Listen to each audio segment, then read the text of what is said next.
আমাদের প্রিয় নবী সাল্লাল্লাহু আলাইহি সাল্লাম বলেছেন, নবী শিক্ষা করো না ভিক্ষা, কাজ করে খাও সবে।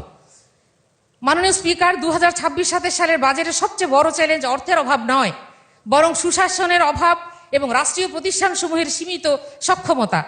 একদিকে উচ্চাভিলাষী উন্নয়ন লক্ষ্য, অন্যদিকে দুর্বল রাজস্ব ভিত্তি। একদিকে ব্যাপক ব্যয়ের পরিকল্পনা, অন্যদিকে সীমিত ব্যয়ের সক্ষমতা। এই বৈপরীত্য দূর করা না গেলে বাজেটের ঘোষিত লক্ষ্যসমূহ কাগজে কলমে আকর্ষণীয় হলেও তা বাস্তবে প্রতিফলন সীমিত হয়ে থাকবে। আলোচনায় অংশগ্রহণ করবেন মহিলা আসন নম্বর 339 সাবিকুন নাহার। সাবিকুন নাহার, আপনার সময় 5 মিনিট। ধন্যবাদ। বিসমিল্লাহির রহমানির রহিম। মাননীয় স্পিকার, এই মহান সংসদে 2026-27 অর্থ বছরের বাজেট সম্পর্কে সাধারণ আলোচনায় আমাকে সুযোগ প্রদান করার জন্যে আপনাকে ধন্যবাদ। আপনার মাধ্যমে মাননীয় অর্থমন্ত্রীকে ধন্যবাদ জানাচ্ছি। তিনি দীর্ঘ সময় ধরে ধৈর্যের সাথে এই বাজেট প্রস্তাবটি উপস্থাপন করেছেন। মাননীয় স্পিকার, আজ অত্যন্ত দুঃখ ভারাক্রান্ত হৃদয় নিয়ে আমি দাঁড়িয়েছি এখানে। দেশের আইন শৃঙ্খলা পরিস্থিতি অত্যন্ত নাজুক। গত 21শে জুন তুচ্ছ কারণ নিয়ে প্রকাশ্যে আমরা দেখেছি গাইবান্ধায় শিবির নেতাকে ছুরিকাঘাতে হত্যা করা হয়েছে এবং তার অপর সঙ্গী এখন মুমূর্ষু অবস্থায় হসপিটালে আছে।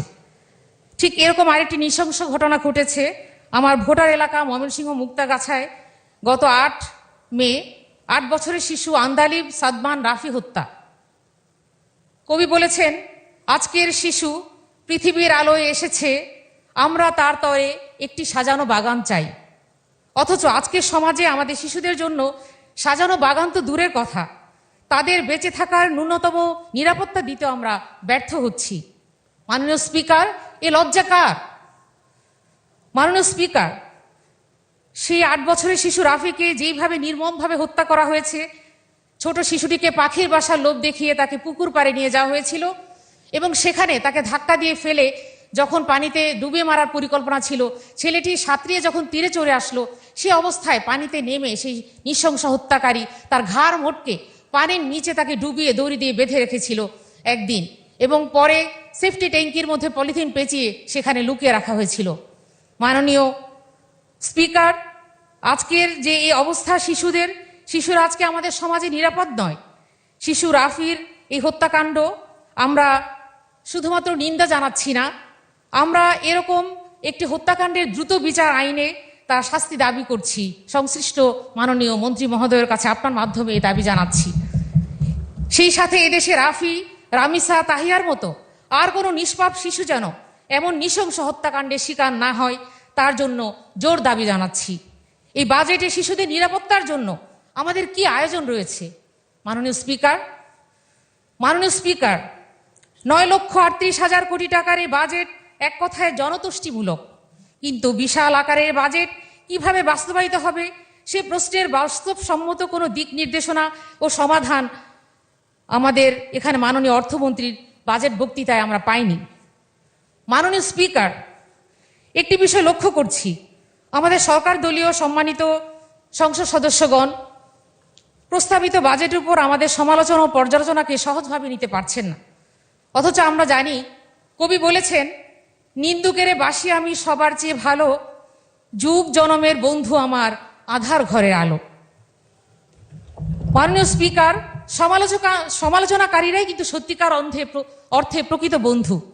আসলে আমরা এমন একটা সমাজ তৈরি করতে চাই, এমন একটা রাজনৈতিক পরিবেশ তৈরি করতে চাই যেখানে তৈল মর্দনের সংস্কৃতি থাকবে না। আমরা একটা তৈল মর্দনের সংস্কৃতিতে অভ্যস্ত হয়ে গেছি। আমরা শুধু বাহবা পেতে চাই। আমরা রাজনীতি তোষামদি এবং খোসামদিতেই এই রাজনীতির প্রধান নীতি হয়ে দাঁড়িয়েছে।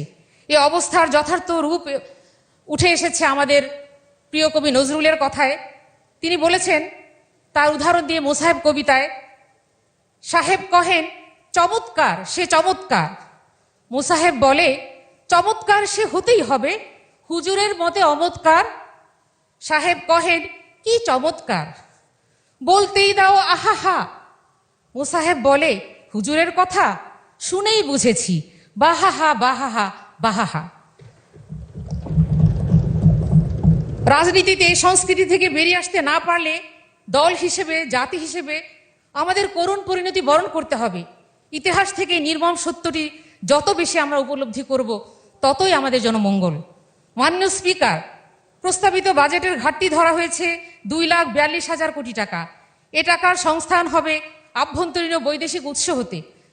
এর মধ্যে বৈদেশিক ঋণ নেবার লক্ষ্য ধরা হয়েছে 1,10,000 কোটি টাকা, 6,000 কোটি টাকা ধরা হয়েছে বিদেশি অনুদান। আর আভ্যন্তরীণ উৎসের মধ্যে ব্যাংক খাত থেকে 1,12,000 কোটি টাকা সংগ্রহের লক্ষ্যমাত্রা রয়েছে। ব্যাংক বহির্ভূত খাত থেকে আরো 15,000 কোটি টাকা আদায়ের কথা বলা হয়েছে। মাননীয় স্পিকার, বাজেটের আয়ের বড় উৎস হচ্ছে ব্যাংক খাত, কিন্তু বাস্তবতা হলো ধন্যবাদ মাননীয় সদস্য, আপনার আচ্ছা, আপনাকে আর 2 মিনিট সময় দেয়া হলো। ধন্যবাদ। মাননীয় স্পিকার, 3 মিনিট বলার অনুরোধ করছি, আমাকে একটু সময় দিবেন আশা করি। দেশের বৃহৎ ইসলামী ব্যাংক ফ্যাসিবাদের আমলে ডাকাতি করে দখল করা হয়েছে। জনগণের প্রত্যাশা ছিল এ ব্যাংক ডাকাতদের হাত হতে উদ্ধার করে প্রকৃত মালিকদের কাছে ফেরত দেয়া, কিন্তু সরকারের ভূমিকায় জনগণ হতাশ হয়েছে। মূলত টোটাল বাজেটটাই আমার কাছে, এবং আমি মনে করি যারা সচেতন জাতি হিসেবে সবার কাছে উচ্চাভিলাষী হয়েছে। যেখানে গত বছর 23%-এর বেশি কর আদায় হয়নি, সেখানে রাজস্ব আদায় এত বাড়ানো হলো কিসের ভিত্তিতে? ভ্যাটের ক্ষেত্রে কিভাবে প্রোগ্রেসিভ সিস্টেমে আসা যায় এ বিষয়ে ভেবে দেখা প্রয়োজন আমি মনে করি।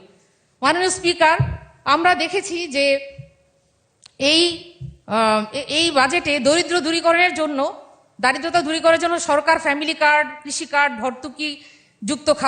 ভর্তুকিযুক্ত খাদ্য বিতরণ, নগদ সহায়তা, সামাজিক নিরাপত্তা কর্মসূচি চালু করেছে। এসব কর্মসূচি স্বল্পমেয়াদে দরিদ্র মানুষের কষ্ট লাঘব করতে সহায়ক হলেও দীর্ঘমেয়াদে আমরা যেটা সাস্টেইনেবল ডেভেলপমেন্ট বলি, সেটা দারিদ্র দূরীকরণের টেকসই সমাধান নয়। কারণ এগুলো দারিদ্র দূরীকরণের মূল কারণগুলো দূর করতে পারে না। দারিদ্র্যের মূল কারণ হলো বেকারত্ব, কম আয়, উৎপাদনশীলতা অভাব, শিক্ষা ও দক্ষতার ঘাটতি এবং বিনিয়োগের সংকট। ফ্যামিলি কার্ড বা কৃষি কার্ড সাময়িকভাবে কিছু পণ্য বা সুবিধা দিলেও এসব মৌলিক সমস্যার কখনো সমাধান নয়। আমাদের প্রিয় নবী সাল্লাল্লাহু আলাইহি সাল্লাম বলেছেন, নবী শিক্ষা করো না ভিক্ষা, কাজ করে খাও সবে। মাননীয় স্পিকার, 2026-27 সালের বাজেটের সবচেয়ে বড় চ্যালেঞ্জ অর্থের অভাব নয়, বরং সুশাসনের অভাব এবং রাষ্ট্রীয় প্রতিষ্ঠানসমূহের সীমিত সক্ষমতা। একদিকে উচ্চাভিলাষী উন্নয়ন লক্ষ্য, অন্যদিকে দুর্বল রাজস্ব ভিত্তি। একদিকে ব্যাপক ব্যয়ের পরিকল্পনা, অন্যদিকে সীমিত ব্যয়ের সক্ষমতা। এই বৈপরীত্য দূর করা না গেলে বাজেটের ঘোষিত লক্ষ্যসমূহ কাগজে কলমে আকর্ষণীয় হলেও তা বাস্তবে প্রতিফলন সীমিত হয়ে থাকবে। মাননীয় স্পিকার, আমরা দেখেছি